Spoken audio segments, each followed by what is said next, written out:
Tanya, could you? Okay, go ahead. Okay. Which one do you want up? The leadership toolbox, the first page, there's 4 of that one. Okay, 1 second, and then I'll share it. Okay.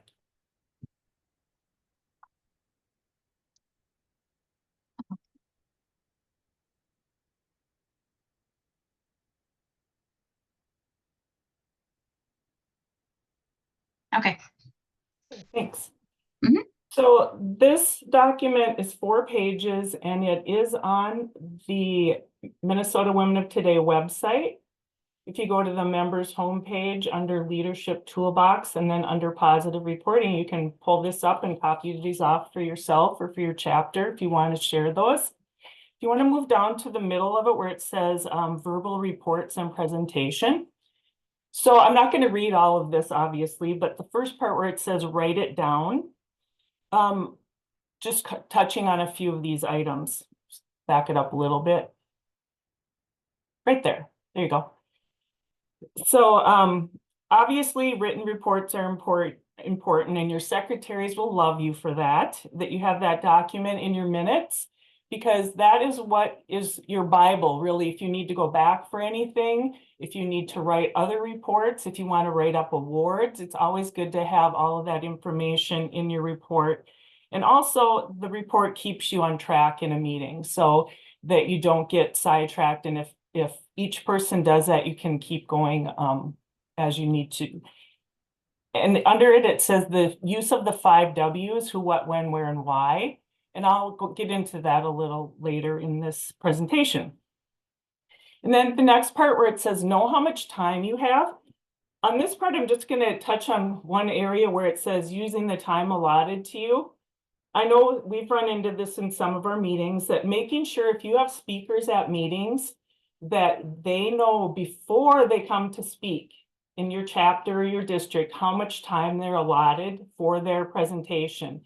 They should, and whoever that is, if you have a designated person that would do that, if it's your president or someone that that reaches out to that person. For example, if they have 10 minutes to speak and 5 minutes for question and answer, just so that that time doesn't get eaten up and then you don't have time for your regular meeting. And also a smart thing, I know we do this in our chapter, is we have that, we designate somebody that will hold up a card for 2 minutes, 1 minute, whatever, however you want to do that, a countdown, so that they know how much time they have left for their presentation. And then in the next part where it says toward the bottom there, include an interactive handout or takeaway. Just want to touch on that for a minute.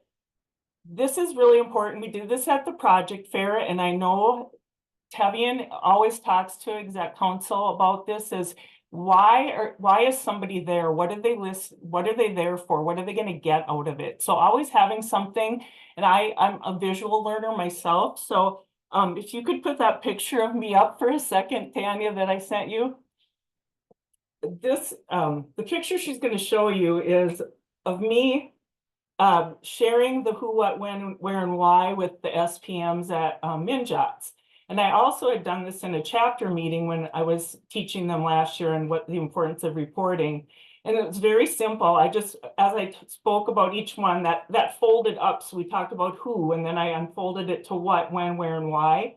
And members actually were taking pictures. This would be Sarah Rockstead taking this one, so that they had that for future reference to share with other people. And some people actually wanted to make their own version of this. So just a takeaway that people can relate to and remember what you spoke to them about. Does anyone have any questions on this page so far? If you want to go to page 2 then with the report examples. So these are some examples also that you can use, or some chapters make up their own. And the first one is the general meeting report. So putting your name and the date, the project event, and then a script of what you're going to read. And this is where I come back to the part of you stay on task better if you have that written out ahead of time. And bringing these kind of reports to the meetings. for people to fill out, or else sending them in an email when there's a meeting that's upcoming to say, remember to bring your reports, be prepared, so that they know to do those at each meeting. You may have a brightly colored folder with slips in there that they can grab when they get to the meeting if they have to fill it out at the meeting, but doing it ahead of time is really the best way to do it.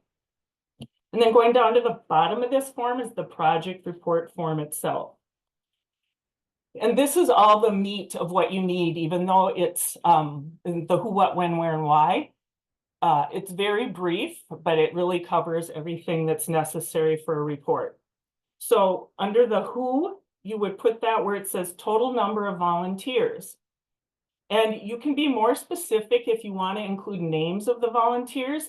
And again, sometimes you might put in 3 members help, but you might want to also put in their names. And again, that helps with future reports, or with if you're writing up awards and you know what somebody got or what somebody did. Or also if you're looking at that report in the future for that project, you can say, oh yeah, so-and-so helped with that. I can reach out to them for assistance. So names are helpful for that kind of thing.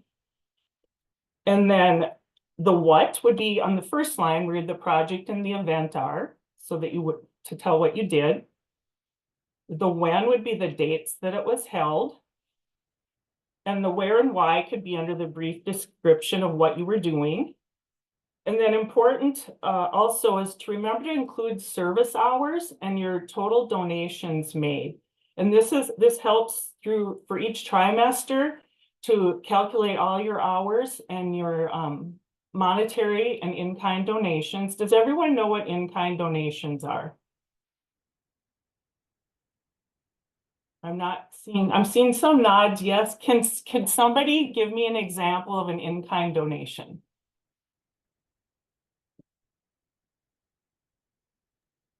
I can. Culver's actually gave us 500 Sunday tokens instead of giving us money. So that value, they would have gave us $150 for a sponsorship, or the Sunday tokens, and the Sunday tokens were a value of $1,500. Okay, perfect. Jam. Perfect example. Anyone else have anything that they have had that's an in-kind donation? If you're doing like a food drive or clothing drive or diaper drive or whatever, you can calculate what was given. Great. Perfect. And sometimes if you can be proactive for this and when members bring stuff, have them put the value of what they brought so that you can just add all of that up rather than starting from square one where everyone kind of brings everything and you have to do it, overwhelmingly if you get a lot of products. Otherwise, I mean, sometimes that does happen, but it's nice to have that ahead of time. Okay, if you want to move on to the reporting and the positive page. And this page just shows 5 different situations to help write reports, or what to do and not to do, I guess you could look at it that way. I'm not going to read through all of them, but we'll just look at this first one where it says you did not meet your goal. So if a number is small, you can remove the number from your report. And if the number is large, report it with gratitude. Never report that you did not meet a goal. And the example they share for number 1 says, thank you to the many outstanding members who turned in ABC. The winner of our drawing is DEF. And if it was not positive, it might say, well, my goal was 10, but I only received 7. And that you can see the negativity right there, and it will generate maybe questions to people, why are we doing this then? Rather than, wow, it's good, we got 7 out of 10 or whatever. And then example 2 says, thank you to the dedicated 105 members who sent in their ABC this trimester. And if it wasn't positive, it might say, my goal was 125, but I only received 105. And so using negative words, they say to avoid the word but. So that would be just something to look at. And there's several examples on that. And it goes into page 4 as well. And Tanya, if you want to go to the middle of page 4 where it says reducing reporting redundancy.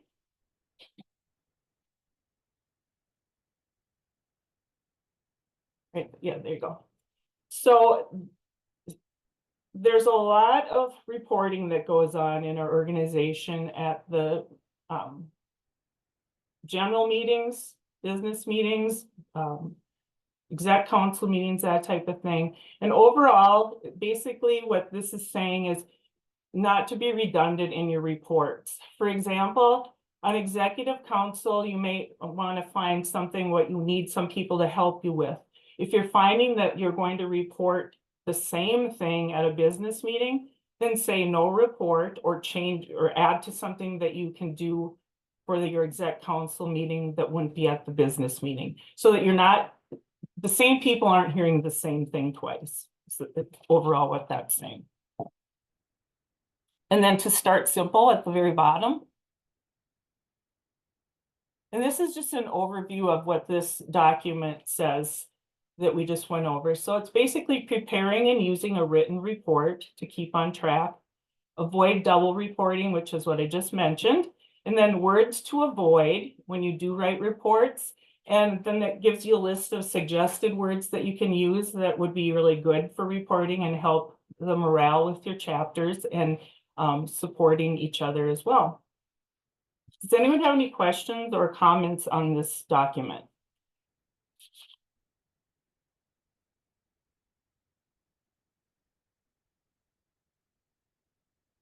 You guys are quiet. Hey, Michelle, this is Tevian. Yeah. Question. So I know last year you made a big focus on this when you were chapter president. What kind of difference did it make in your chapter meetings, or how people, what people did? Well, the next form that I'm gonna have Tanya pull up, it's called The Importance of Reporting. That's the this is the actual piece of paper I handed out to all the members for their takeaway, and then I used that who, what, when, where, why drop down. And I started that out right at the beginning of the year. And so we also have reports in a folder right when they came in at the check-in table. So right away, we started it right away. I mean, it doesn't matter if you can't start it right away or something, it's new.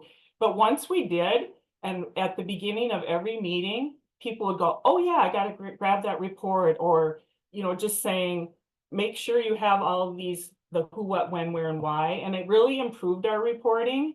And also it helped with people that did know how to do it, right, with ease, helped other people write. And then someone who was doubting themselves would write up the report and share it with somebody else and say, they'd say, can you see that I've got all 5 areas in this report?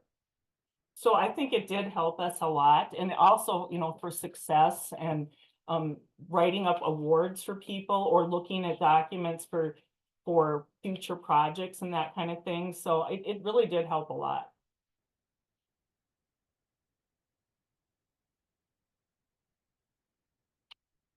So the next page is the importance of reporting. And that's the one I was just talking about. And this is also on page 4 of my Fall State and my MnJOT CIP as the programming vice president, chapter information packet. And this is the actual form that I did use within our chapter. And we just went through it, basically saying why it's important. Why do we have to write all this stuff down? And then that first paragraph basically tells us why, that it's important to keep track of everything. And also we like to know at the end of the year, we always talk about especially I feel like our hours are really underreported in our chapters in districts and the state. So in the middle, that's where the who, what, when, where, and why are located. And then you can see if you scroll down a little more, there's an example report. I made that up just from people in our chapter and some of the things we did. And you can see it's 3 sentences. So it's really easy to get all of that information in a short amount of space. So I'm just going to ask if you can I'll read through it. The example report on August 18th from 6 to 8 p.m. Mary Cat and Barb packed 50 backpacks for Wright County students K-12 who needed school supplies. This project, called Helping Our Kids, was held at Resurrection Church, Monticello, with a total of 12 hours and $50 in cash and $60 in supplies donated from chapter members. Other organizations who assisted included the Monticello Lions and Rotary members. So if you look at that report, and then Tanya, if you can bring it down a little bit so that they can see the who, what, when, where, and why of that part yet with it. There you go. And now I'm just gonna ask for people to chime in with each of these. So if somebody could tell me by looking at that report, what is the who of that report?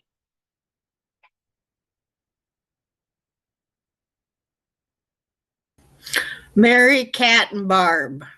Okay, And the Wright County students. and Helping Our Kids. well, who is there anyone else who participated? Oh, there they are. Monticello Lions and Rotary members. There you go. So that, yeah, the who are the members who attended and participated. So you're right, Mary Cat, Barb, and then the Monticello Lions and the Rotary are the ones who actually were at the event. Right. Thanks, Francis. Would you And then- want to, when you did the total of 12 hours, would you want to specify a total of 12 man hours? You could do that. It just would sound like it didn't. Or Like it- service hours. You could, or service Yeah. hours, yeah. Yep. Yeah. Because Okay. that is how on the document it does say service hours. Okay. All right. Thank you. You're very welcome. And then can somebody else tell me the what of that report?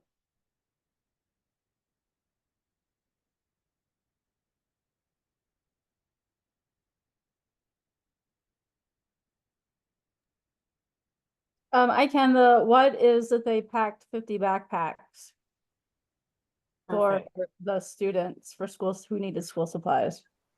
Right. Helping Our Kids is the actual project. Yep. Thank you. And then somebody else, can you let me know what the when of that is? It was on August 18th from 6 to 8. Perfect. And how about the where? Resurrection Church in Monticello. Right. And then why? And this is where you want to include the reason behind your event and then including your service hours and your money donated. What would that be?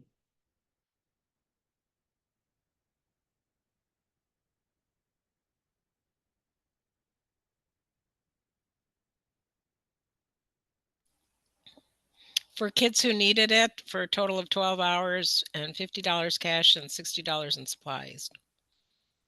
Correct. So you can see it really isn't difficult to do. Sometimes we just, if you have those two pieces together, so members, and on every agenda that I handed out last year, this was on there as one of the pages. So it was attached to the agenda for people to look at as well. So they could look at an example and making sure they had all 5 of those areas covered. And then one thing I want to remind people of, I know when I was a newer member, I didn't know this, and I know there's people that I pointed this out this year and they didn't know that when you're reporting your hours, make sure to include the hours of any family members or friends who help that aren't in Women of Today, but maybe you brought them along to help with things. Your travel time to and from the event, that was the big one people did not know. And also if you had to go to the store to get supplies, any shopping that was done, report writing, anything you do from the beginning to the end counts. Setting up a location, making phone calls, writing emails, setting up various meetings if you have committee meetings. And if you had a project and 20 people, or excuse me, 10 people came and worked on the project and it was 2 hours, that would be 20 hours. But where are they shorting themselves if they only report that 20 hours?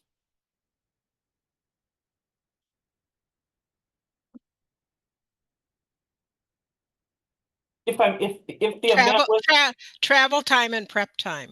yes, yeah, and say most of your members live, you know, they have a 10-minute drive, so 20 minutes round trip. Well, if that's 3 people, that's an hour right there that hasn't been accounted for those 3 people. And so looking at it that way, the time really adds up, and that's where we always short ourselves when we are adding up that time and reporting on that time. So remember that too, and feel free to, you know, make a copy of this if you want to take it to meetings or anything. It's because it always generates questions, and we just started out the first few meetings of the year reminding people of what to do and how to write reports, and then others helping each other out, and it seemed to be a smooth process once people got the hang of it. Michelle, Yes. so you might want to add, if you're delivering supplies, the time involved with that too. Yeah, exactly. I mean, even just on my list, what I have here, it's not really an endless list, you know, because there's things going on like Janice just said. So you have to think of all the things that you're doing to make those projects happen. So good point, Janice. And then I guess the very end, to remember too that when you're using this information, and as the programming vice president this year and helping the SPMs when it comes to reading projects of the trimester and outstanding program managers or / members of the trimester, this information is super helpful to include in those reports. And if you've already got it in a report because you had it at a meeting, just go back to, oh, it's September meeting minutes. This is where we want to pull from for the project we did. And then it's a lot of the groundwork's already taken care of what you need to add in the report to turn in. And the more information that the SPMs can get from you for a project of the tri or outstanding member of the tri, the more apt you are to have recognition for that. So it kind of does double duty, not just reporting for your minutes, but for other parts of your chapter or district as well. Excuse me, I'm new and I don't have that package. Do I gonna get it in the next meeting? For these documents? Yes. Yes, they are on the website. Are you familiar with the website? No, I don't know. I don't know where to get it. I don't have any instructions. So you said I have to go to the website to get those documents? These documents are on the website. What chapter are you in? I'm chapter Maple Grove. Okay. So Anna, I can help you with that. Okay. It's Terry. Oh, Okay. perfect. Thank you, Terry. Thank you, Terry. Does anyone have any other questions or input before we wrap it up?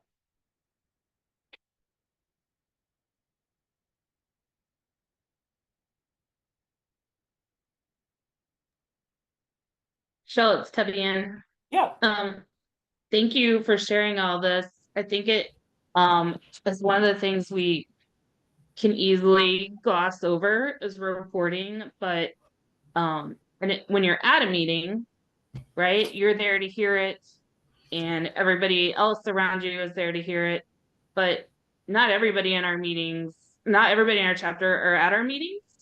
So one, it's really helpful to capture this information, so then the right information is in your minutes or your newsletters or however you communicate it out, so people know what's going on in their own chapter, right? It's transparency.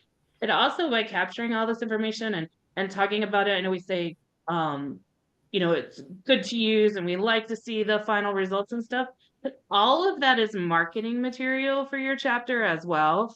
I mean, you can use it to apply for grants outside your chapter. You can use it to just share the word about what you're doing and, you know, continue to demonstrate how your chapter is making a difference. I've seen several chapters use this kind of information, whether it's on a monthly basis or on a trimester basis, to say, here's the difference that we're making. Right. And when we don't capture this information, when we just say, oh, a few of us went and, you know, worked at the food shelf, or we collected some hats and mittens, but we don't actually say, who did we do it for? What did we do? What's the value of that? It's really hard then to turn around and use that information. It doesn't carry nearly as much weight as saying, oh my gosh, we collected 800 pairs of mittens and scarves and hats for the CAP agency, you know, here in our county. And it's going to impact so many families. You know, that goes across 200, I'm making up numbers, right? That goes across 200 families. What a difference that's going to make in our community. Having that, one, is interesting to people outside our chapter. I mean, it makes a big difference when you turn around and then use this information. Right. So I hear a lot of reporting for reporting's sake. That is not what this is about. And at the end of the day, yeah, it's fun to show, here's the difference our organization made as a whole. But this is how you can demonstrate that your chapter is making a difference locally, what you're doing, what one activity did. And I think I'm always so amazed when people come back and tell me, oh, it was so interesting to see our chapter did this, you know, summary of it at the end of the year, or I didn't realize we made such a big difference. Our chapters are making a difference, and we can say that, but we've got to collect this information as we go along, or your chapter has to be collecting it as you go along. Right. And that's where So I just wanted to make sure, you know, there's more to this. Yeah, there's more to this than just reporting for reporting's sake. Right. And that report is 3 sentences long. That's why if you keep it, you know, if everyone in your chapter is using the example forms here, you create your own. You could even put in the report, you could put who, what, when, where, why if you wanted, and they just fill in a blank. You know, if you really want to keep it brief, but you still capture all that information, so you're not searching for it in that report, even though it's a small, or, you know, not a real lengthy report. But if everyone has on the same page with how you're going to report in your chapter, it's much easier. And Tevian, when you're saying that, I just thought about all the things that I see on Facebook. There's so many cool things going on. And I'm like, but then you never see a report for it. You know, and it's like, and I will comment sometimes on people, I go, did you write this up? Or even for a project of the Tri, did you write this up? Yeah. Because there's so many cool things, but it doesn't get to where it needs to go. Yeah, and if you capture this stuff in the moment, when it gets to the end of the trimester to submit something for a project of the Tri, or even a program manager of the Tri, somebody's pins, anybody can do this. You don't have to pull a whole team together to either submit nominations or to do success, because you have it all in your minutes.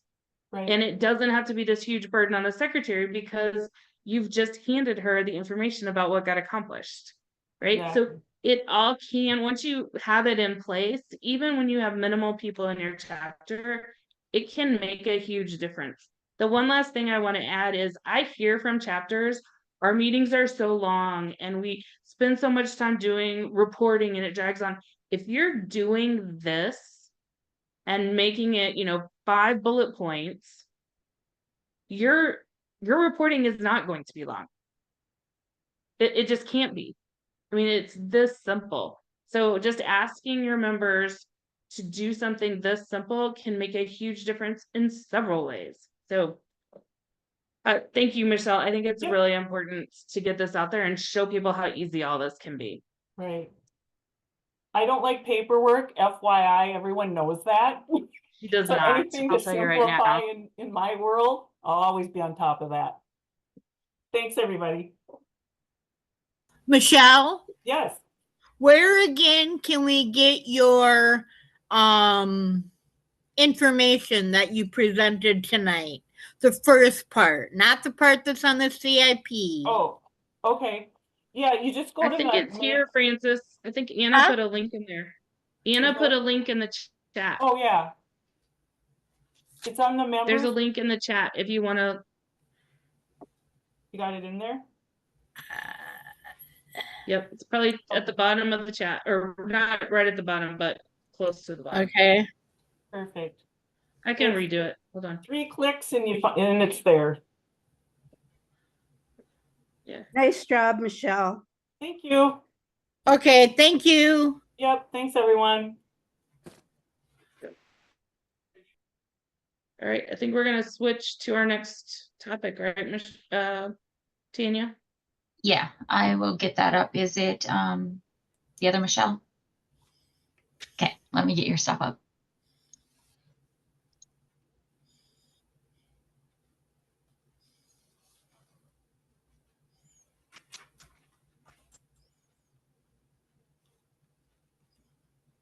We want everyone to re-sign in again for this session.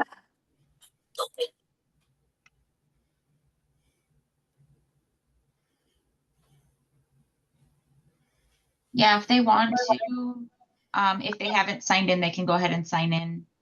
Anybody that has is fine, because I didn't stop the recording. Okay, let me start your PowerPoint here.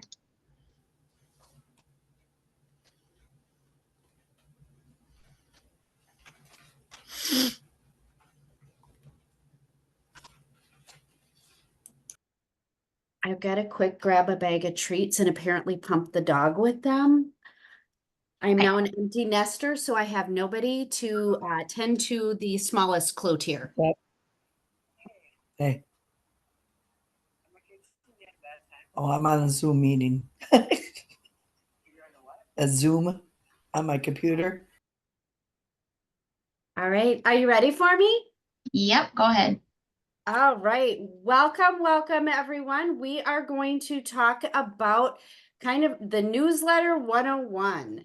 So we've got about 8 slides that we'll go through, talk about the importance of a newsletter, what kind of constitutes or defines what a newsletter is, and we'll go from there. So if you want to go to the next one, Tanya, please.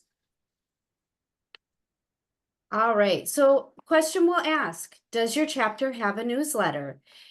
Think about it for just a minute. Why would a newsletter be important to your chapter? And I would love to be interactive, so I'm not the only one talking. So does anybody want to share if they have a newsletter, why they find it to be important?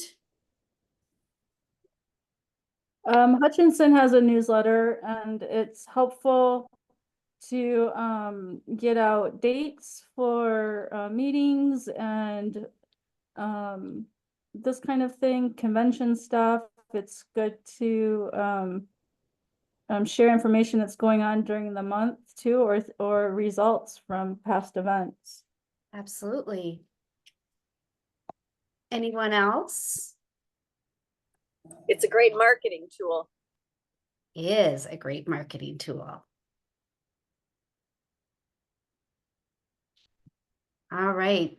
Do you want to go to the next slide, please? Michelle, Yeah. like, grab onto that real quick. Janice has made a newsletter for our chapter, and she does a wonderful job with it. And part of we'd have all of that, all of the dates and everything, but she also adds a little bit more of humor and fun. So it's a great fun thing to have come out every once in a while. And we will talk about all of that. So thank you, Francis, for sharing that. Mm-hmm. So what is the definition of a newsletter? So if you think about it for a second. And then can we go to the next slide? So our definition would be a regular communication tool that can be used either monthly, bi-monthly, by the trimester for sharing information on what to expect from the chapter. So again, it can be internal, external, but it's just a great way to share and communicate what is going on. All right. Can you go to the next one? So I'm sure there are some questions. We'll kind of go through each of the three of them. What would go into a newsletter? So this is your communication tool for what's going on within the chapter. And really, the sky's the limit. We had at the President State Delegate Retreat, almost every chapter brought their newsletter, and it was so fun to see how people shared what was going on. And in a lot of them, it was a welcome from their president. It could be birthdays. It could be updates from the various board position, upcoming events. We put our treasurer's report in ours. I know that some chapters also put all of their minutes. It's another great place to do recaps of events. Burnsville also has couple pages where we call them snaps to you, sisters. And it's where you give a shout out and a thank you to your chapter members who maybe they rode with you to an event, maybe they chaired an event, maybe you haven't seen them in a long time and they came to a meeting. Maybe you want to say, I miss you. Congratulations on your pin. So we put those in ours. Pictures, recipes, training. So those are the types of things that can go into your newsletter. Does anybody have anything that I maybe missed that they put in theirs that we didn't talk about? For Coon Rapids, we put in the dates of the trimester, who's up for renewal for each trimester. So then that way, when it comes time to who needs to renew, we always know who's is up next. That's awesome. Thanks, Jenny. All right. So we'll move on to who gets the newsletter. And this is both an internal and an external marketing piece. Internally, it keeps your members up to date. Externally, it's a way to communicate that same information to your perspectives so they know how they can participate and what to expect when they're participating. And then you might be thinking, do I really need a newsletter for my chapter? And if you're asking me, I say you do. You do need a consistent and reliable way to communicate to your members. If putting something like the above, you know, all of the bigger pieces, it can really be as simple as a well-written out email that goes out to the membership, but again, outlines all of these things. Is there anybody whose chapter uses a format like that where it's more just an email that goes out?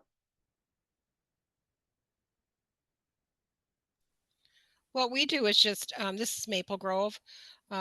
We don't, I don't even know if they call it a newsletter, but our minutes are very detailed.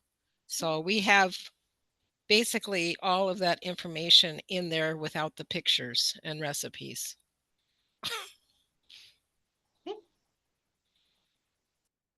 All right, can we move to the next slide?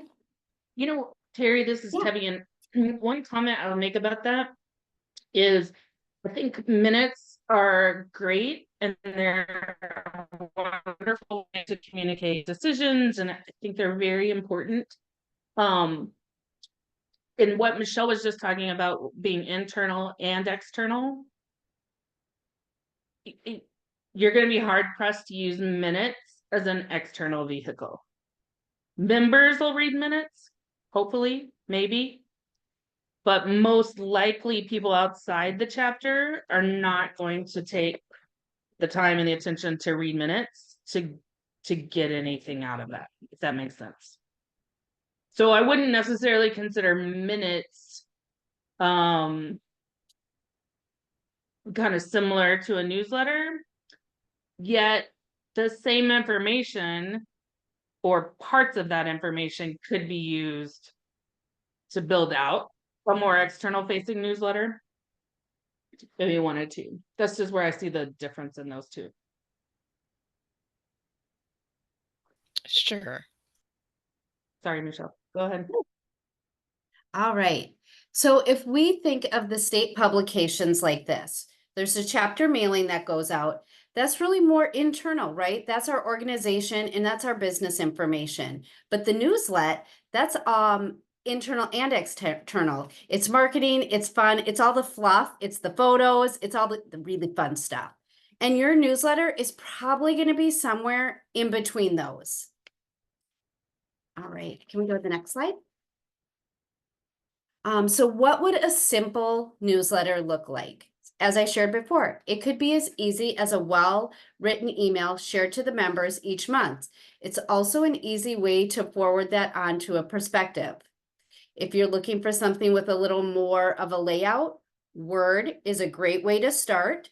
Tevian and I, for many, many, many years, did Burnsville's newsletter. We collaborated together on it, and each of us, we would say, had a little superpower in it, and we would work on it together. And we liked Word. That was our vehicle.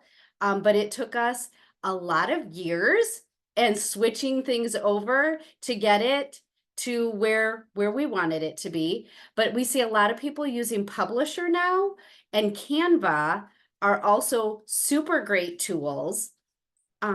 Is there anything else that anybody's using besides Word, Publisher, Canva?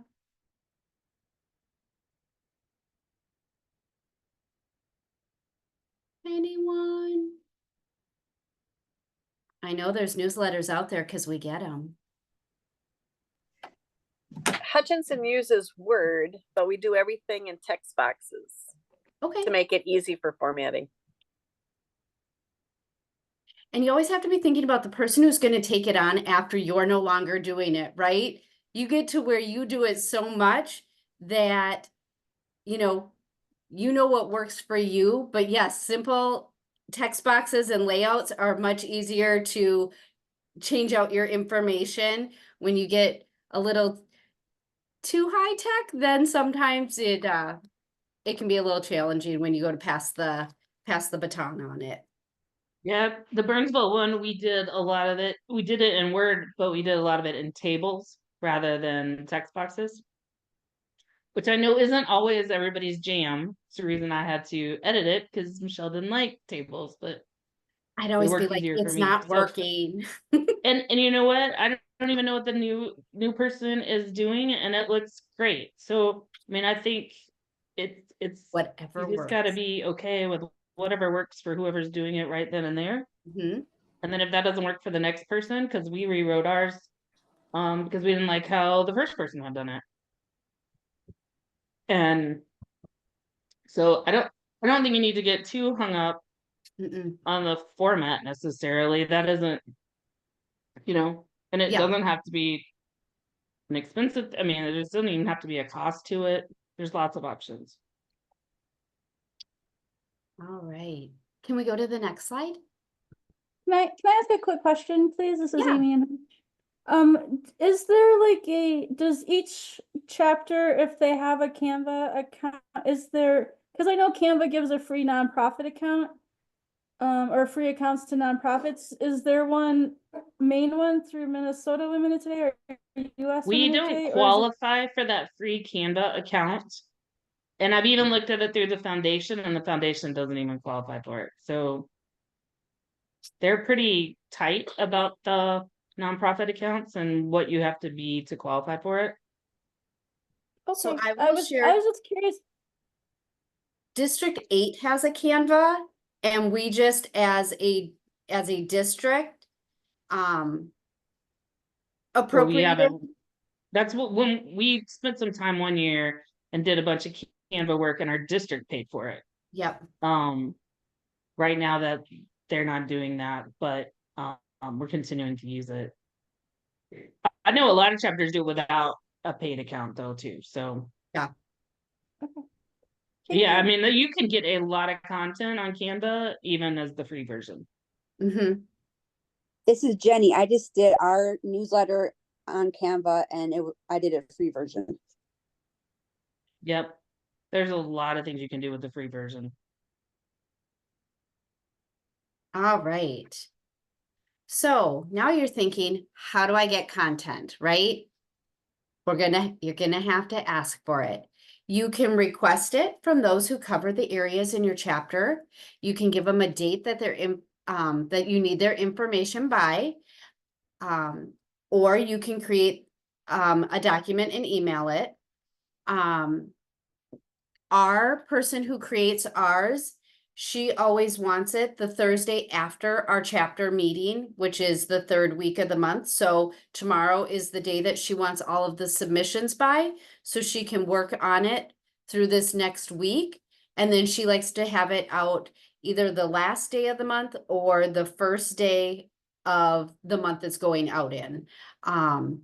And so she'll give a call out after the meeting on Monday. She sent out a message that said, hey, just a reminder, we call ours the chatter. She just said, I'm looking for submissions for the chatter. I'm looking for photos. Don't forget your snaps. So it was just an email that went out to the whole chapter saying, don't forget to send me your information. And I do say this, don't be frustrated, but the truth is not everyone will contribute and give you what you want or need. And that's the moment you have to decide. Are you going to go and search for the information? Are you going to leave it out, or are you going to create it yourself? Remember to always be polite, but it's okay to do a little call out that you didn't have the information you needed. So when I was missing information, I would usually write in there under construction. I thought it was a polite way of letting people know I didn't have the information needed for that portion. And then I can let the person know I wasn't able to fill it all in because I either didn't have the bandwidth to create it all and go get it. But that people knew we just didn't have what we needed. Does anyone else find that they are getting their information always, or is there another way that you're searching and getting your information for your newsletters? You can get some from the CIPs.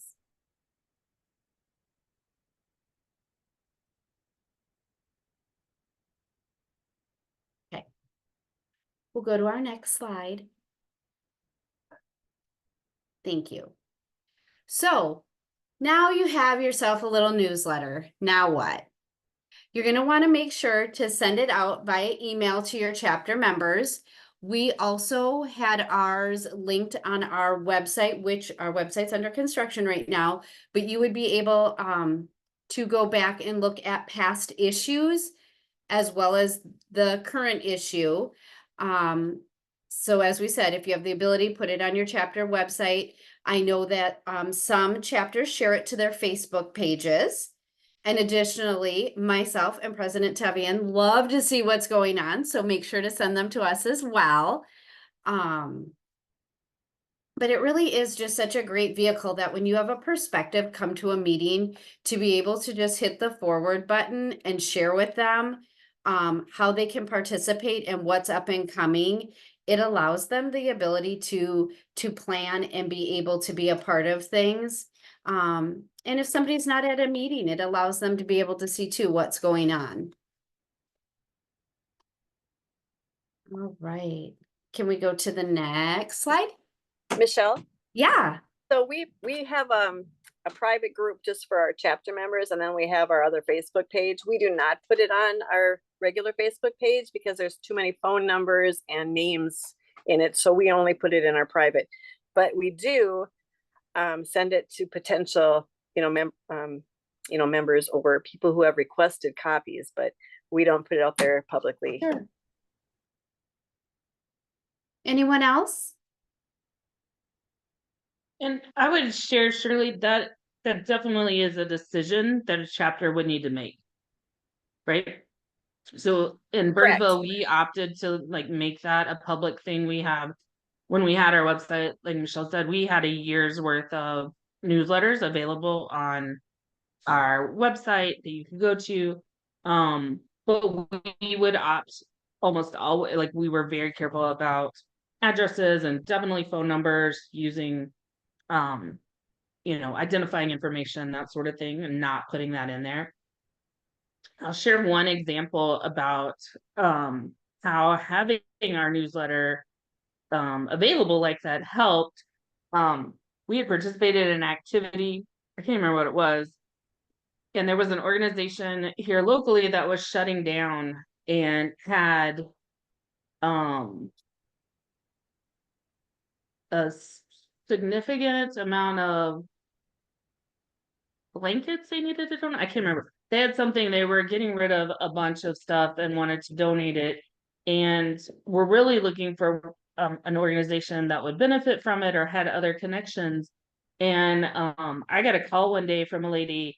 She's like, well, I was out perusing your website and saw in the past where you've done these things and you have these connections. And while at the end of the day, it didn't end up like coming to us, we were able to make a connection with another organization that benefited them tremendously. But it was all because she was able to go on and see, you know, see past newsletters and stuff. That's just how she found it. And, you know, got good information. Or we'll have people reach out to us because, well, I saw your newsletter and I saw that you're doing this or that, or, and so might not even be the current one, even just a few past. But yeah, so I agree. You got to be careful and you got to know what to put out there and what not to put out there.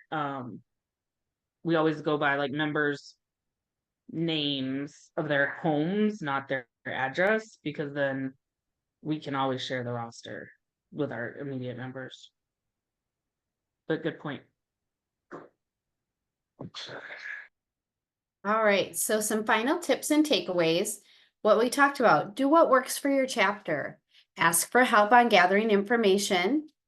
Work with another member on creating. Collaboration, again, is a great way to get more than one view. Take it slow. It will evolve over time.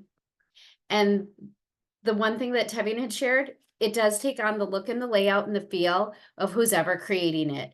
So just remember that, you know, it can change, and that this takes time and effort, right? It's not a super easy, just throw it together. So someone is giving their time to create it. So, you know, please remember that. And if it looks different from how you've done it in the past, that's okay. It takes on the life of who's ever creating it. So at the end of the day, I know you've got this. At Winter State, I am going to do a contest for chapter newsletters. So look for more information to come on that. And is there anything else we can answer, we can talk about? I really was trying to meet my minutes and not go too fast.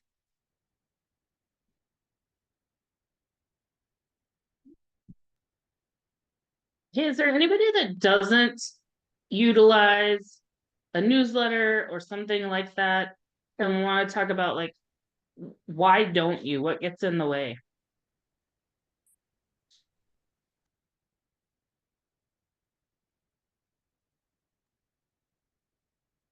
I'll admit it's frustrating for me because I put little things in my newsletter trying to get people to interact to see who's reading it, and I don't get a lot of responses.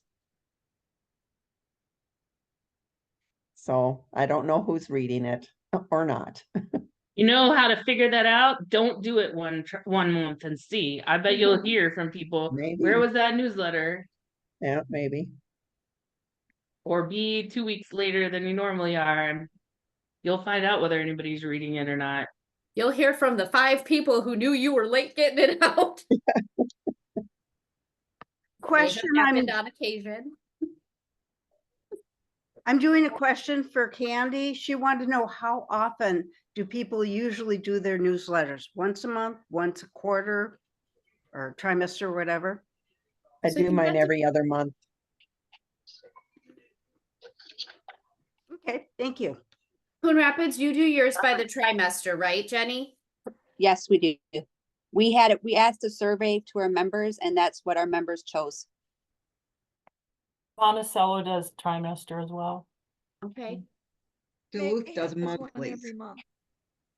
Morris does monthly. So does STMA. So I think it's really whatever works for you and whoever's going to be creating it, how they want to start it. And again, let it evolve into what it is. If you're not doing one, it might be easier to start out doing it for the trimester. Because you, it most likely would be coming off of conventions, right? So then you would have all of your information, you could do all of your recaps, but somebody might find it easier to do monthly. So it kind of just depends on who's doing it, I think. And it doesn't have to be like the first of the month. Like if it makes more sense to do it, you know, if your maybe your chapter meeting is right at the beginning of the month and makes more sense to do it in the middle of the month. I mean, there's no hard and fast rules about it. The one thing I would say is to be consistent. Once you figure out what you are going to do, which can take a little bit of time to figure that out, but once you do it that way all the time so that people know where to go, know how to get it, it becomes a routine. And then, like I said to Janice, once you stop, if you ever miss something, you'll find out that people are paying attention more than you ever knew because it's not there when it's supposed to be there. Yeah, exactly. That's the goal anyways. Right? Great job, Michelle. Thank you. Hey, Tanya, did you happen to get my 2 emails with the 2 newsletters? I just thought we could quickly show if you did. Yes, I did. Let me grab them up Thank here. I'll you. stop sharing for a second so I can get them up.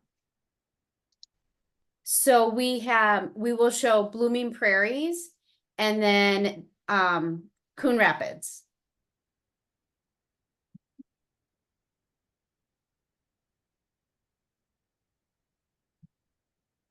Yeah, tell her no. No.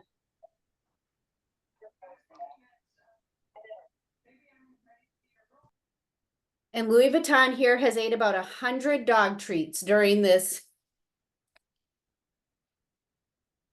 All right, so this is Blooming Prairies. Oh, Candy has not received anything.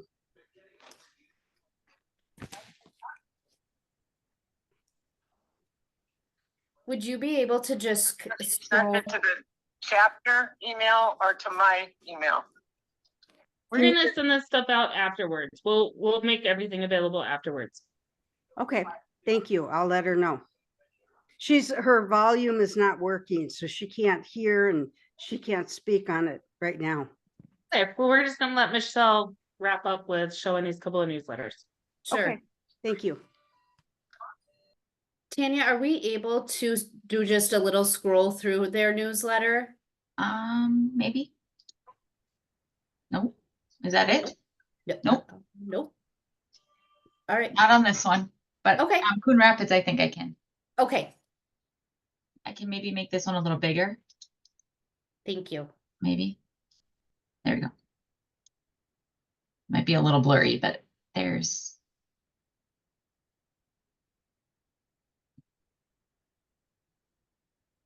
Right, so they just did some recaps, some photos, they had their header so you knew what issue they were on, and what month you were looking at.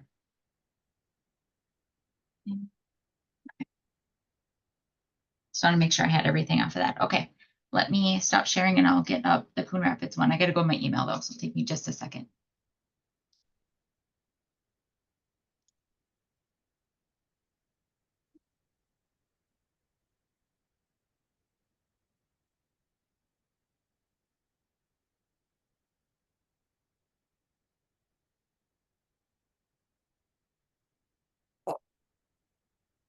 To get her those Skechers slide-ons, that's the ones. Yeah, and so they had a pair. They had a pair of Skechers. What color? Well, a basic, maybe a navy or maybe a tan. Can you mute yourself, whoever that is? Like, you guys mute yourself? Thank you. There, thank you. All right, so then this is Coon Rapids, and they are doing by the trimester. So if we can kind of scroll through just so you can see, and they did theirs in Canva. And as Jenny shared, they did the free version. So again, pictures, detail, recapping, I believe it's each month. They go back and do a recap Yes. on what they did that month. Anything you want to add, Jenny, to doing it for the trimester? I guess what I use a lot is my minutes. So I always say the same thing, like Michelle was saying earlier. The minutes are so important to have the stuff in there. So then that way, if you can't get somebody to give you what happened, that you have them in place. And I also did a spotlight on new members. Awesome. So we had 5 new members the last 3 or 4 months. So then that way we kind of got to know each new member that came.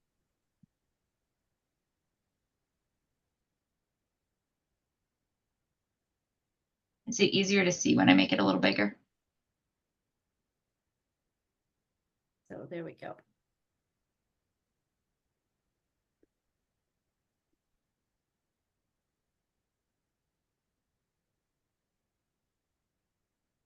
And then their birthdays and like this, she shared their renewals.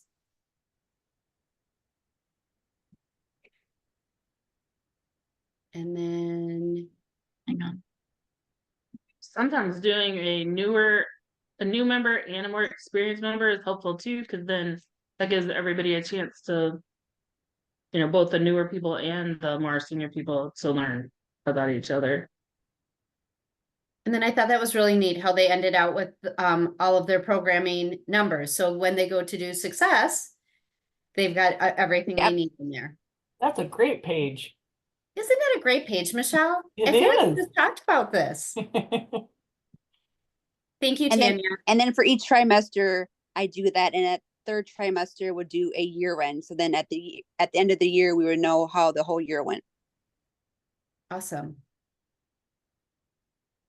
All right. That concludes me. Okay. Thank you, everyone. Thank you. Great job. Thank you very much. Thank you. Don't start signing off yet. We got another section to go. Thanks, Michelle. Okay, next is me.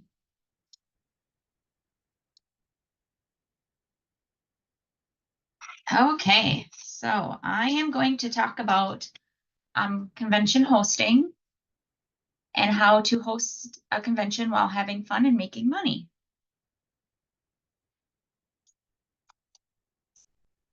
Okay, so the conventions, the fall state, which is usually in September, and annual is in May.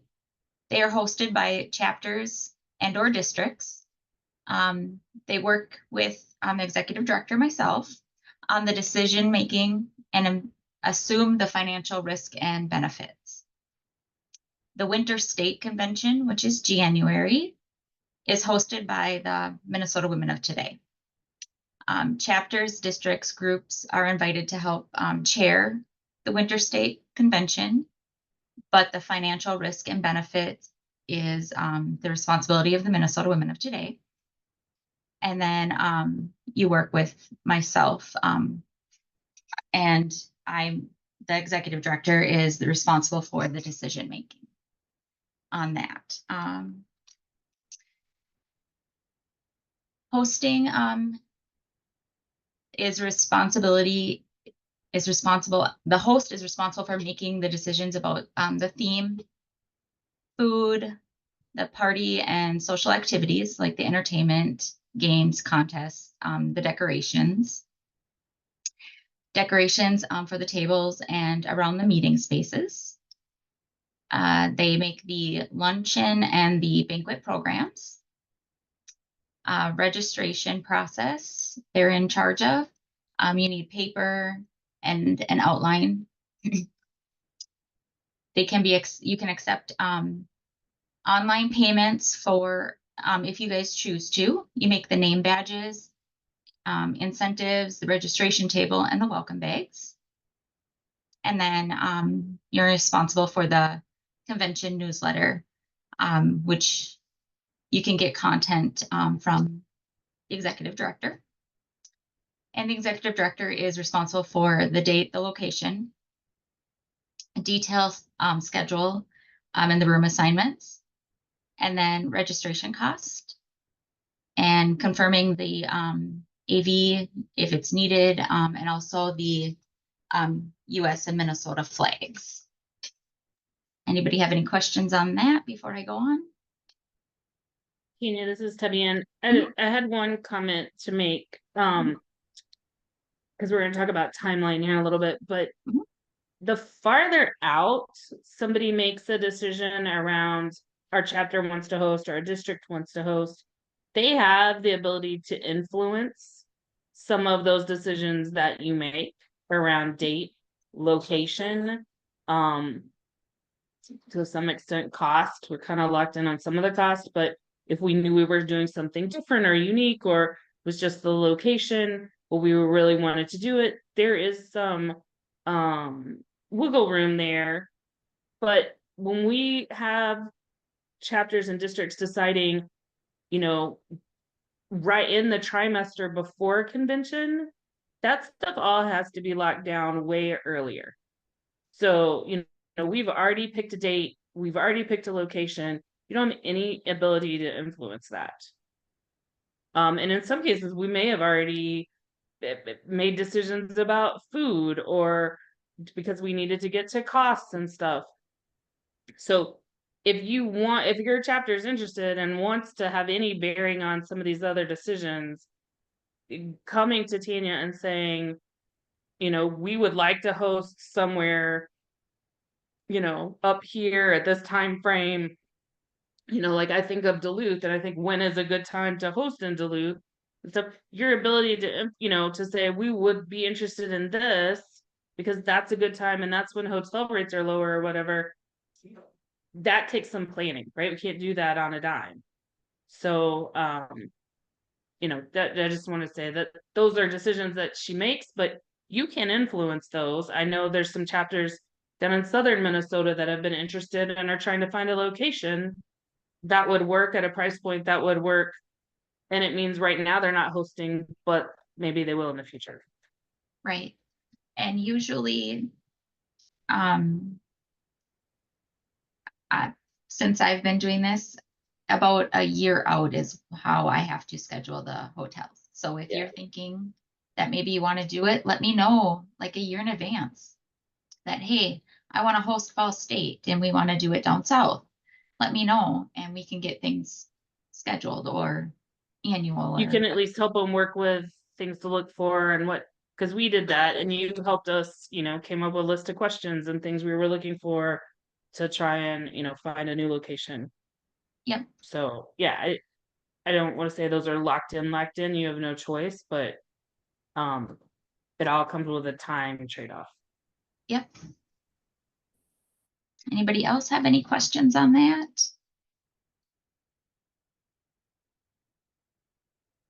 Okay. So next is the finances. There is money to be made by hosting convention.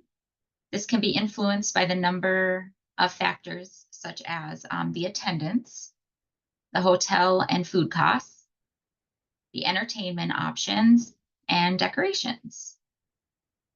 So what you would want to start with is creating a budget, and then promoting the registration. Let's get it out in the newsletter, in the chapter mailings, on the website, and promote even on Facebook is a good place to promote for our conventions. It definitely does make a difference. The earlier despite the fact that we'll get registrations so late, it does make a difference in the numbers as to how early we get the information out there. The earlier that we know what the theme is and start generating excitement around it, the better the numbers turn out to be. Mm-hmm. It's nice if we can have the registration ready to go in the CIPs prior. So like, let's say annual, we want to try to get the CIP in the winter or the registration in the winter CIPs. So the chapters are seeing them. And then managing expenses, just work with myself on exactly what is needed and what hosts are responsible for covering. I have a list that I send out to the chapter or the district that is hosting, letting them know what they are responsible for covering, like the cost of the food, the room, like the convention rooms. There is a couple sleeping rooms that is required. And there is a contract that has all that information and also that I send out. So if you're thinking of possibly hosting a convention, just let me know. I can always send you out a contract so you can look at it. Anybody have questions on that?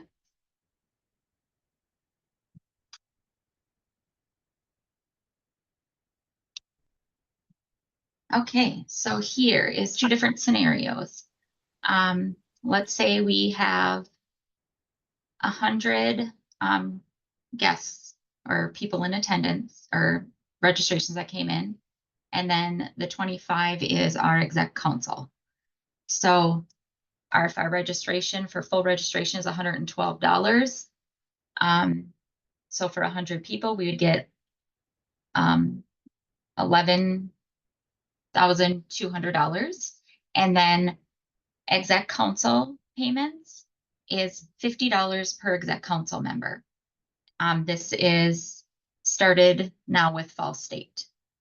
So it would be $1,250 that the hosting chapter or district would receive. This is a new thing. If you've hosted in the past, let's be clear, this is new as of this year, and it is a go forward. So every member of exec council, with the exception of one, has to pay $25 of their registration fee. In the past, all exec council members were covered. And then, so the member is paying $25, and then the state is paying $25 to the hosting chapter for each member of exec council as well. So as a host, where before you would have been responsible for all of their cost, I mean, it doesn't net out to be $112, but you know, you would have been responsible for any cost of those people. There would be no registration money coming in. Now, for each member of exec council, with the exception of one, you're getting $50. There's still a set of people that the state pays for, and they're still paying for those people. So they cover their registration for like the webmaster and a few other people, committee chairs and stuff. But this is for the district directors, state program managers, and staff. You'll now, where before you didn't get anything and you had to figure out how to cover those 26 people, you at least now get it, you know, a little less than half of their registration, which comes very close to covering their food costs. Okay, so then the cost would be like for the food. So for the luncheon and the banquet, whatever. And these are realistic numbers, guys. I went off of some recent conventions that we've done. These are with it's like a budget or a buffet fee or a plated fee, plus then it includes service charges and taxes and stuff. So these are realistic numbers for what it costs on a per person basis. If you wonder why some of our registration is what it is, this is the main cost in this stuff is the food per person. Yeah. So then decorations and entertainment, then the hotel rooms, the cost, depending on what the hotel rooms charge, times. Can you talk about why those hotel rooms are included in this budget, what those are? Okay, so it would be the president's room, and the the executive director's room, and then usually, so as a host, you're responsible for 2 rooms for 3 nights. Yes. So The that's where, host has to cover to host the president and usually her PA, and then usually then the chairman of the board and the executive director share a room. yep, and that's where the 6 comes in. So it's for the 3 nights. So the 125 times 6. Because it's Yeah. for So that is a 2 cost rooms. that everybody that hosts needs to plan for. Yeah. And then the hotel and AV costs, the $600, this would be for the cost of like the meeting rooms. And then if we have to pay for using the AV equipment. So, And ideally, I mean, the hotels we're working with now do this. If you were looking at a different hotel, because I know this is where some chapters have gotten in trouble in the past, ideally we find a rate or we can negotiate a rate, and Tina's can get involved in that, where we pay one set fee. And it gives us certain spaces the whole time we're there. It doesn't matter how many tables we use, how many chairs we use, you know, and maybe there's one AV cost. That's the way Arrowwood's really good at doing that. It's like, here's your sunk fee, and that gets you, you know, projector screens and microphones and whatever you need. For, you know, pay the $200 or whatever for that.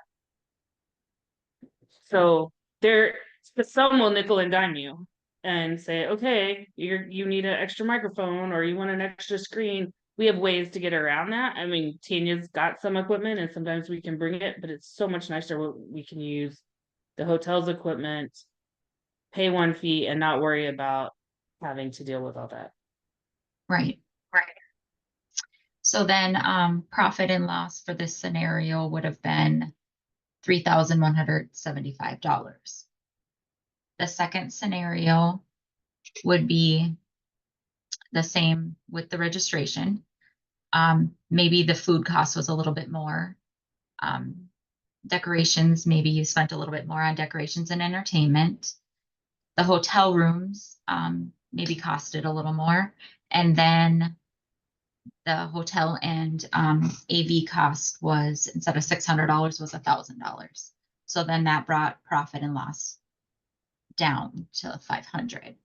So that is where we can look into that and see what we can negotiate for prices. And you also have an ability to manage it within yourself, right? When you're picking the menu, right, you know usually what your registration, what your ability to charge for registration is. Well, you want to look at, okay, how much room do I have based on how many people I you know, anticipate. And you can say, oh, well, we could do a little bit nicer. We could do a plated dinner instead of a buffet because we've got some room in there. But you want to see where, especially when you're looking at a hotel, you know, you want to see what are their food costs, because it's going to be very difficult for anybody to make any money if you're paying $50 a plate. And that's where some of this comes into play. Amy, you had a question about what's the entertainment. So this is kind of where we get into balancing, especially around either Friday or Saturday night party, right? So in the fall, there's a Friday night party. And the Saturday at annual, there's a Saturday. Yeah, no, it's a Friday night party too. They're both Friday night parties. But Winter State, when we have to also balance that, it's a Saturday night party. No, they're all. Which one is Saturday night? Friday or fall. Fall is. We just did this. Duh. So yeah, you've got the Friday night party and the Saturday night party. Whether you do a DJ, right? We've brought in DJs in the past. Whether you do, you know, you want to balance with what can we offer? What would be a lot of fun? Which DJs can be a lot of fun. Versus then, is it mostly, you know, just piped music and games? We've done, you know, different kinds of contests and things. Do you want to have a photo booth? Do you just want to do a photo station? You know, all of that kind of plays into it. Some people have access to things, some people don't. But when you start thinking about what it is, just know, set yourself a budget and kind of think what you want to plan for. And because that's a place where you can go way out of control and all of a sudden you lost money. But you still want to have fun and offer something that people like to do. Right. Anybody else have any questions on that?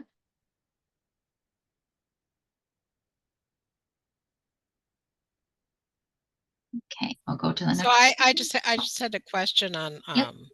you know, obviously, I know there's been call outs for groups to host and stuff like that, but, so, and being a little bit newer, have groups lost, quite a bit of money sometimes when they host these events, or what seemed to be the major downfall as far as, you know, not staying on budget, not just the items, but,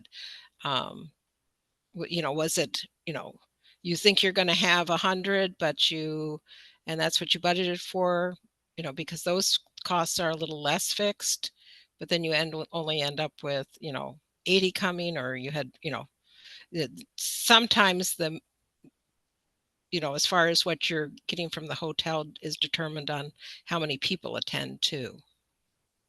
Right. You know, the fixed versus variable cost of items. Yes. And your bigger expense is variable by person. I mean, your biggest expense is food, right? Right, but if you have to cover 26 people. Yeah, for different half things. of them I mean, you're not covering nearly what you used to be covering, but yeah, you still have to cover those people and you have to cover those rooms. Yep. So those, yeah, you do need to get up to a certain level, and we've been able to make that. I mean, even coming out of COVID, we did fine on the numbers. I mean, you can, and Tanya can go over kind of what people should expect. If they're interested in doing, I mean, these numbers are based on reality, what I just showed you. I think where we've gotten into trouble, because we have in a few instances had some chapters and districts lose money. And most of that, I would say, in a lot of cases, were things about the hotel that we didn't expect. And that it wasn't clear what the hotel needed to provide. And then the hotel had like piecemeal charges. So, you know, whether it was table charges, whether it was tables needing electricity, I mean, some of that, you know, think about, you were just there, the project fair kind of stuff. Right. And then you get into a situation. Now we also know very well what we need at the project fair. So that's something you can go in before contracting and say, yep, we'll need, you know, 26 tables or whatever it is. But yeah, that's some of that. And some of that can shift. I mean, we do make these contracts usually a year in advance. And every once in a while, we've had a situation where a hotel's come under new ownership and it hasn't worked exactly the same. And we're stuck at that hotel, but then they change stuff on us and add on some additional fees. And I would say in the two biggest instances that I can think of lately, where, and unfortunately it was the same groups that lost the money, it was more hotel expenses, wouldn't you say, Tanya? Yeah. Yeah. And at Arrowwood in Alexandria, we've made money off of that and made good money off of that without these additional incentives from exec council. We've made good money off of that for years. They have the one set fee. I mean, it's easy to make money there. This year at Brainerd, we've gotten kind of back to, we had an issue with them a couple of years ago where their ownership had changed. I think we're back to this year. We're gonna definitely make money there. Yeah. You know, so I think a lot of it is when we host at known places and we know what the costs are going in and we know how the rooms all work and what you need and stuff, that helps a lot. If you go with a hotel we've never been to before, not to say that it can't work exactly the same, but there's some risk to it sometimes. Because until you're in there doing it, sometimes you don't know what you don't know. But Right. we do know a lot of the questions to ask, and Tanya can work with a chapter or a district on that. Thank you. Does that help, Terry? Yeah, it does. Yeah. Okay. Okay, so this is kind of the timeline for hosting. So like 6 to 12 months in advance, it's picking a theme, deciding on the menu, preparing your registration, building your budget, and then the high level party plan.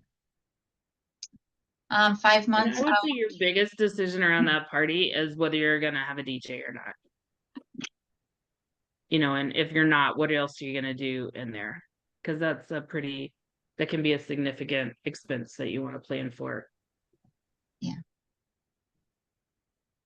And 5 months out, you know, promoting the convention, getting your newslet article in the newslet, announce the registration, and contact your entertainment. If you're going to have the DJ, making sure that you have them secured. 2 to 3 months out, define your volunteers that you need, work on the decorations, shop for the president for the gift for the president, design badges and the programs, meet with the hotel, and then manage your registrations. And the meeting with the hotel, I always set up meeting with the hotel for every convention, even if I've been there before, and I always have the hosts come with.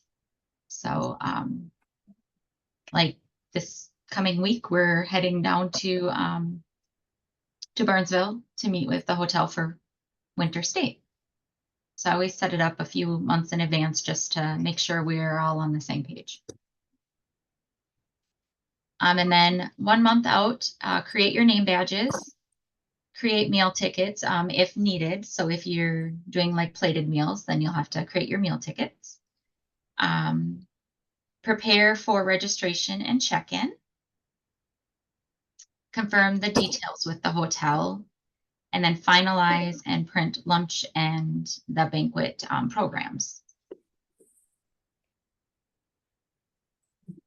Anybody have questions on that?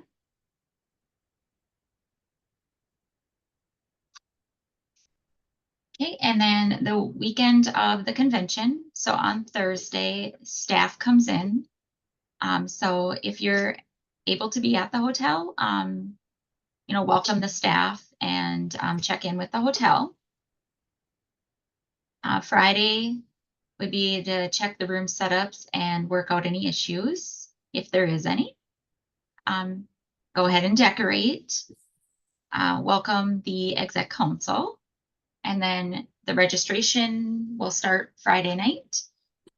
And then you decorate for and host the Friday night party, which would be annual.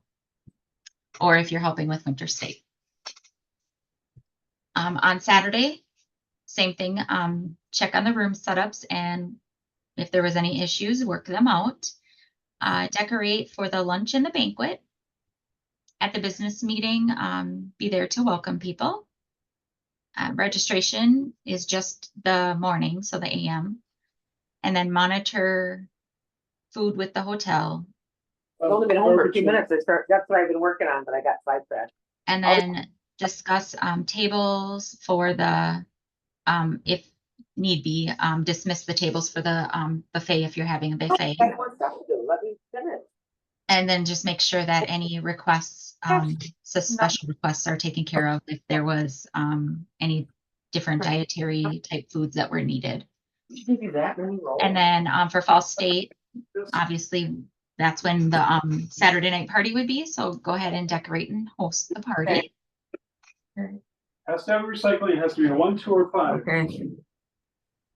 Hey, Lori, can you mute yourself? Thanks. And then Sunday or post convention, just finalize the hotel bill, and if there was any issues that had come up, go ahead and resolve it. And then check the room setups and work out any issues with myself and this will be just for annual only, because that's when we have the meetings and stuff on Sundays or on Sunday. And then clean and pack up. Pass along any lanyards or any shared materials that you may have borrowed from the Chapter Service Center. And then submit your final report to myself. Any questions on that?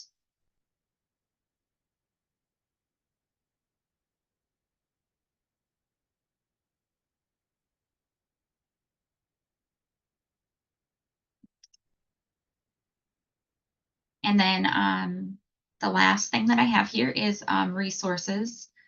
There is a number of resources available to use when you're planning. Previous budgets or final expenses for planning. I can definitely help you guys out with some of those. Program and name tag templates, registration form templates for the paper and for online. Convention newsletter samples, obviously myself, and then anybody else that maybe has hosted before, you can always reach out to them too.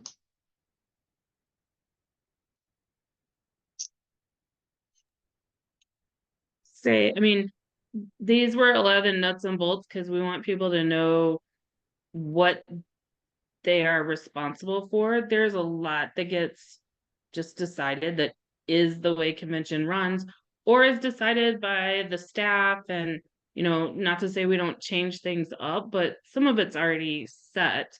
And isn't really the host's opportunity to influence it.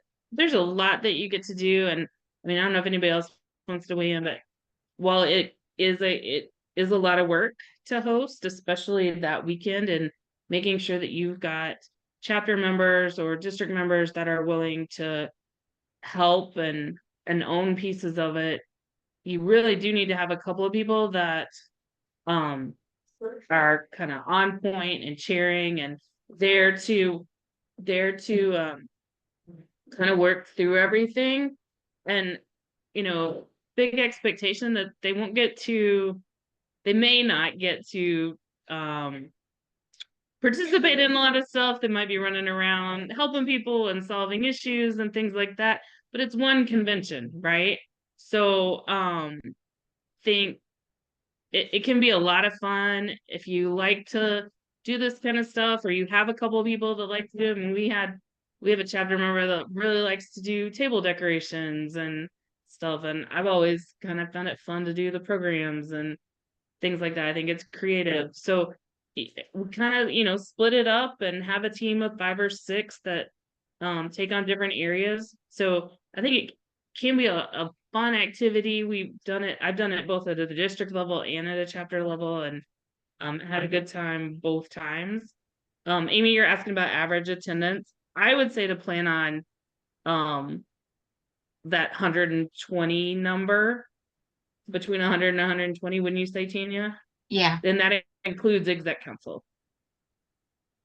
which doesn't vary from that. I mean, it can vary by a person or two, but it's typically planned for that 26 members from exec council, with 25 of them paying their way. And then one trimester, all the trimesters are different. Each convention has a different purpose. So it's hard to, sorry, I got a kid that's crazy right now. It's hard to, I wouldn't say one is more popular than the other, because we've held them in different areas of the state. They each have a different purpose. They each have a different schedule a little bit. So it kind of is, what do you want to do? What do you like to do? You know, I mean, they all, from a hosting perspective, I don't know that they're totally different. Yeah, so you know, I think it gives you a little more. Each of them have a different thing, what you want to work with.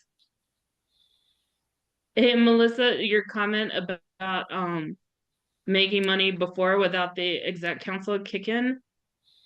What I think it could do two things. I think it could give you one, a little more profit, a little more room for profit, but also it could give you a little more room to do some things you've wanted to do in the past, maybe especially around the party, or maybe a giveaway at a registration table or something, right? There's just a little more wiggle room with that money,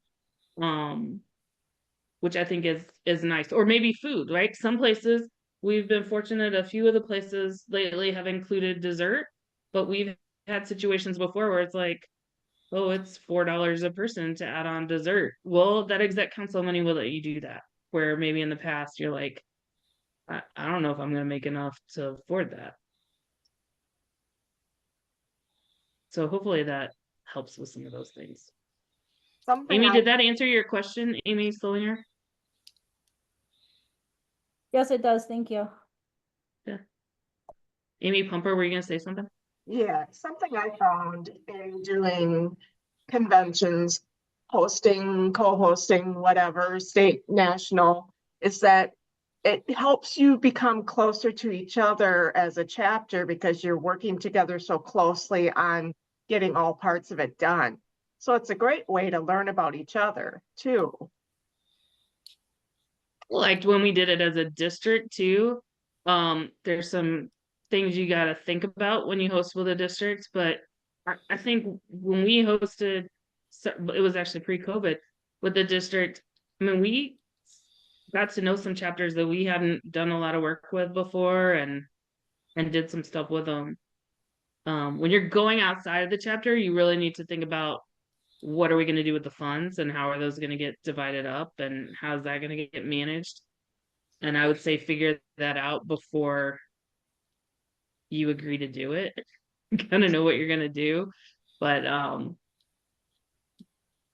or if you're going to partner, I know right now we've got a couple of chapters that are thinking about partnering together, just like 2 chapters, maybe not the district's hosting, but 2 chapters feel like they have the bandwidth and could do it together. So it doesn't have to be everybody.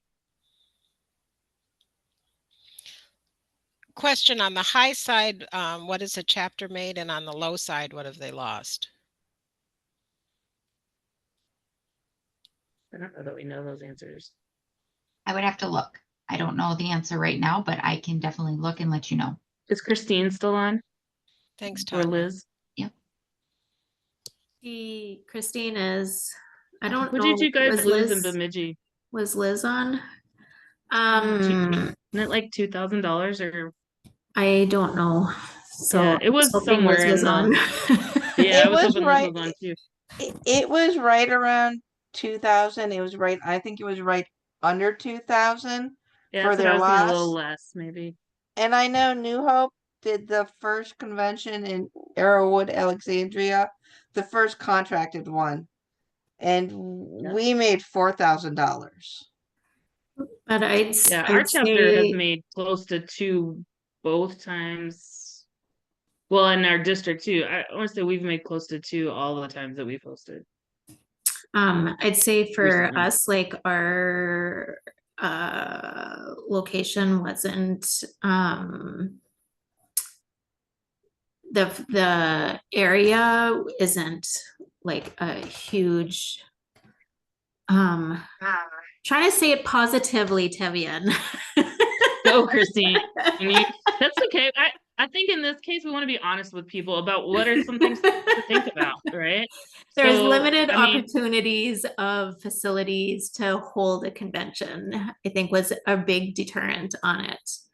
And we knew that going in, we felt strongly about having it in that area.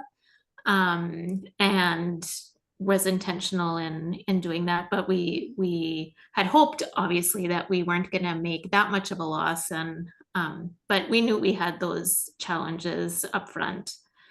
Yeah, you had some hotel challenges that were unexpected. I will say it was a really fun convention, and I do always remember it. So Yeah, I would add to what Tanya said, like we really played off of the theme, and it was super, super fun to see everybody like really get into it. We started early with like posts and having stuff out there. We had kind of like a game for people to play with their road trip up to Bemidji, you know, like spotting Paul and Babe and stuff like that. And we hoped that everybody would like embrace that, but it was there was huge participation that was made it extra fun. And I don't know, that when you have a theme, and especially doing it early, you can really, really go far with that and make some of the decision making really easy. Well, and I think then, you know, that's a good opportunity then to, especially the earlier you do it, the more you know it's coming, you can play into it and get, you know, sometimes that's when you can get people that have never gone to the convention to decide, oh, come on, that looks like so much fun, I'll come along with you. Or it'll have a trickle effect down to the next convention. And I mean, that one was, you guys did an awesome job. It was so fun taking pictures or seeing other people's pictures on the way up. And then there was this whole, you know, lumberjack theme while we were there, a picture, a photo booth. And I think when you can do those things, and those don't have to be expensive, they can be easy DIY, but the more you can play into the theme, that I think the better. Mm-hmm. For sure. And I have one other question. How many, and maybe you said this and I just missed it, how many participants from the chapter do you need at the event? You know, I'm not going to give an answer here, but there's some breakdowns in some of the materials that are available. Okay. And sometimes you can, you know, if you've got a few people, sometimes that's where you can get, maybe if you don't feel like you've got the people that can go, that's where you can get district help, right? And ask, hey, would you guys be willing to step in and help with a couple of things? I think we've scaled some of it back, and a lot of it is work that you can do ahead of time, you know, preparing.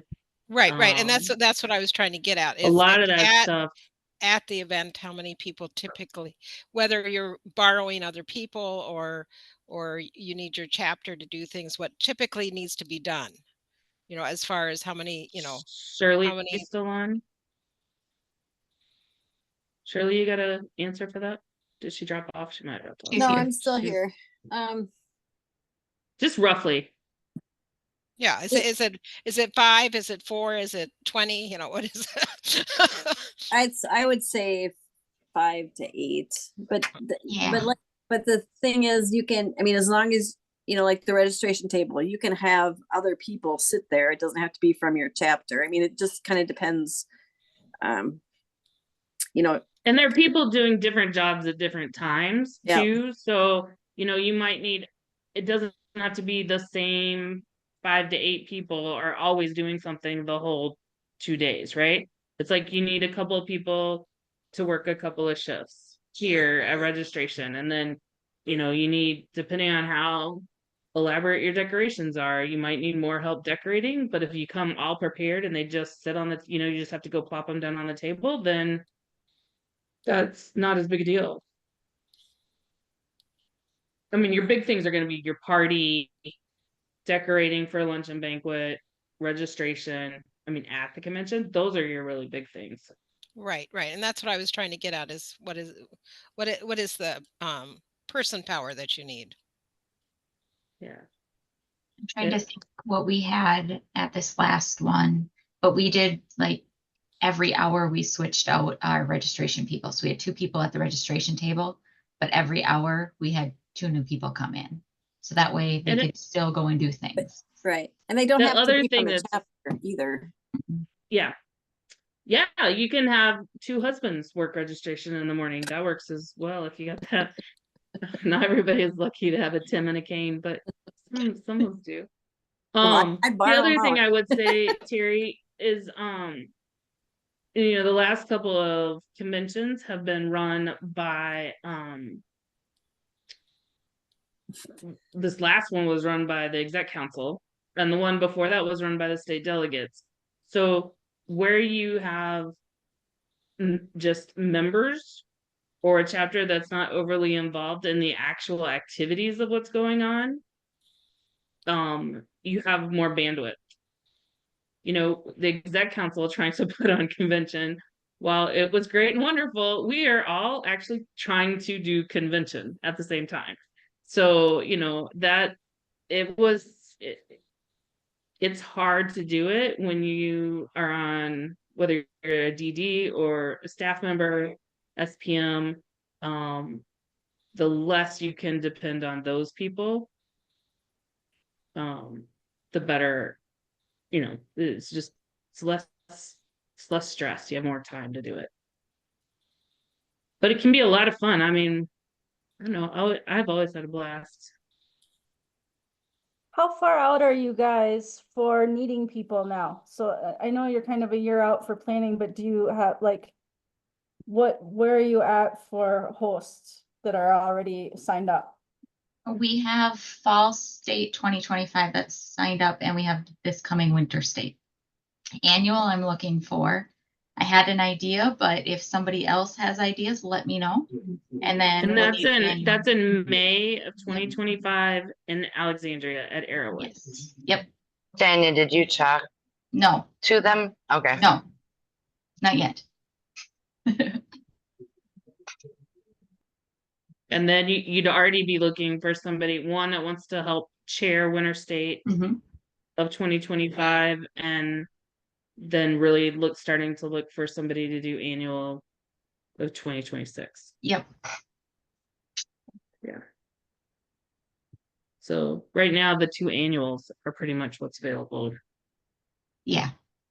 This year and next year. And So I'll the tell you, annuals Arrowwood and come- Alexandria is so good to work with. If you've never hosted there, I thought they were awesome. It's the only place I've hosted. I think the biggest things too are the stuff before the convention, your lists, your registration lists, the programs, and that's all stuff that, you do ahead of time. And your welcome bags or, whatever. Yeah. Yeah. And some of that stuff you don't have to think, some of that stuff is nice. And when you sit down and start planning out, you decide, what are we going to have? What are we not going to have? Right. Because you don't have to What are we going to try to get donations for? What was, we've sat down and done like brainstorming. What did we like about our experiences at convention? What did we really want to have? And you talk to Tanya, you talk to, staff sometimes will say, here's kind of what we're thinking and what we'd like to do, that you guys could help with or play into.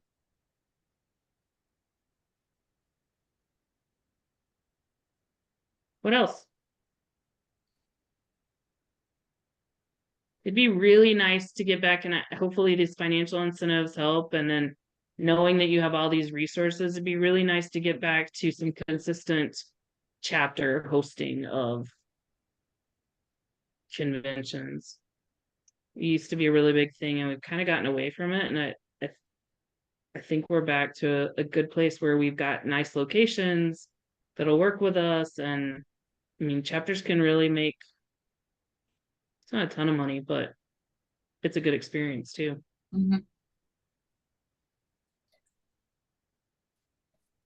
if you're interested, just reach out to Tanya. Yep. She'll walk you through it.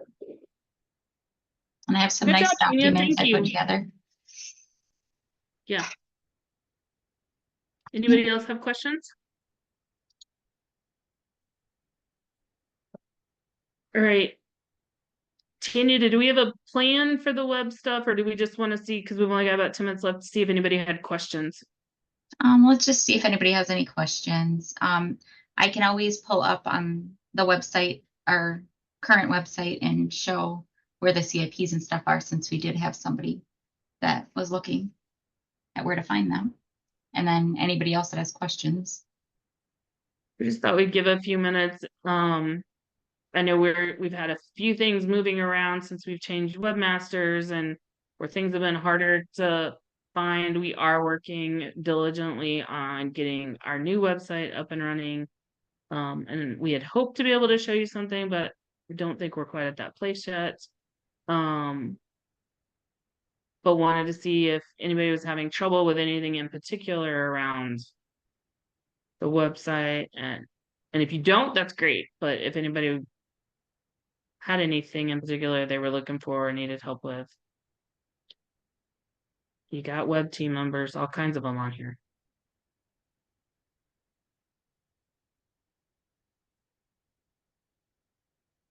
I'm gonna take that as good.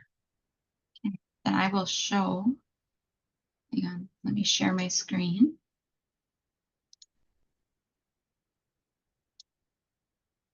Okay, so she's still on here, right? Terry, who was looking for the Oh yeah, CIP. Terry.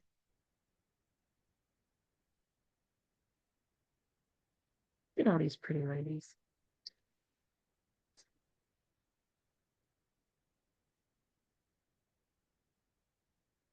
Okay.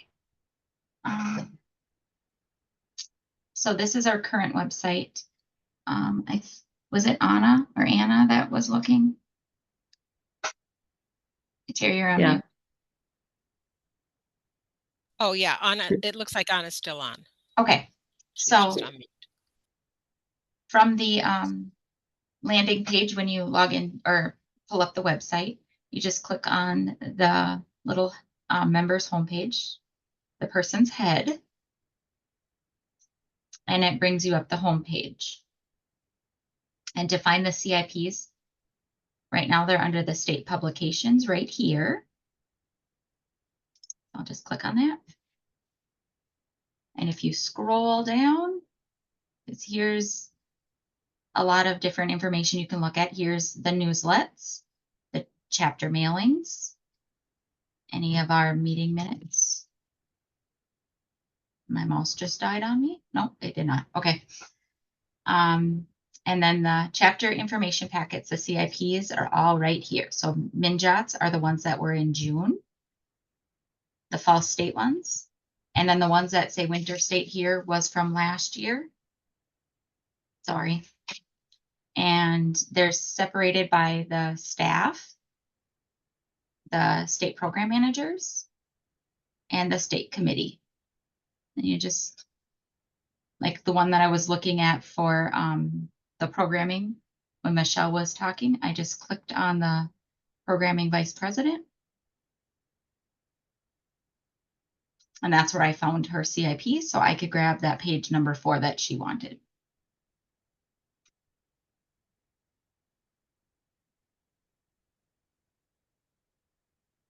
Does that help you, Anna?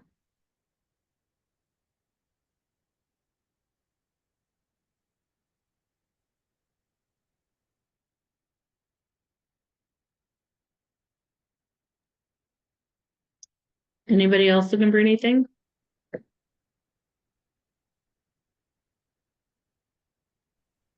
Will you go to the members homepage and show them, then you can show them where that leadership stuff is.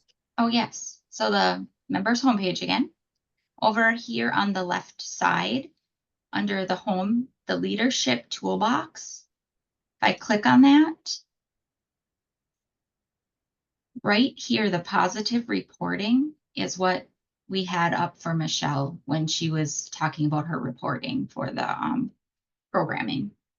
So this is some different information here, but this was where the positive reporting is at. So if I click on that, it'll bring up that document.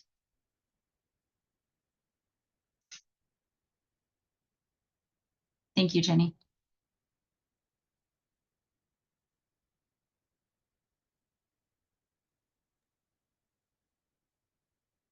And then also on the members homepage, if you scroll down, you'll see that Here's our webinar. Here's all the information that you can find for the winter state.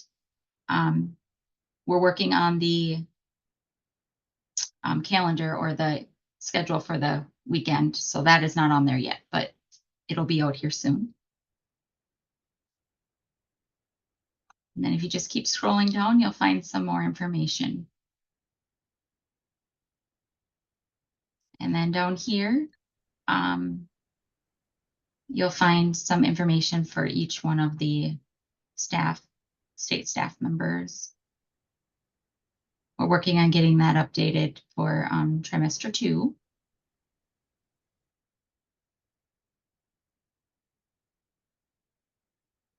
I'm going to scroll down to Cobb, because if you guys haven't received or purchased a shirt yet for the On2 shirts, you still have time to order. All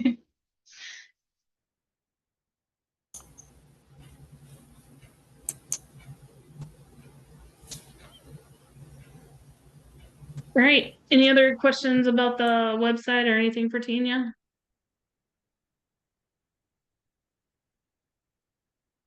All right. Well, thank you, Michelle, Tanya, everybody that presented tonight. And if you have any ideas for future webinars, let us know. Our next one will be in February. Yeah. All right. Thank you, girls. Have a good Bye. evening, everybody. Bye.